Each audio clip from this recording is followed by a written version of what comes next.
Hey there, this is Lee with Gulf Coast Marine with your tech tip of the week. Today we're going to go over battery maintenance during cold weather. On this one here, this is a gel cell. This one is a lead acid battery. This one being maintenance free as far as having to do anything to the battery other than charging it. This one here has water in it, and you have to pull the caps, make sure the water in it, especially in the cold weather, you want to make sure that they're topped off.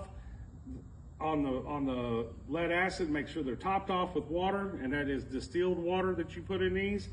And then you also want to make sure that it's on a charger, because the charger will help keep the water warm because it is heating up those plates and it won't freeze. On the gel batteries, you want to do the same thing, and it's more because your gel, whenever it gets cold, they tend to go dead faster. So you want to keep them charged up. And the last thing you want to do is, get out there and not have your batteries charged back, how it does in normal cold weather on your car. You start your car, go somewhere, you shut it down, and then it's dead. It won't start back up. So keeping an eye on your maintenance and life of your battery is always a good thing to do, especially in the cold weather. Have a wonderful day and fish on.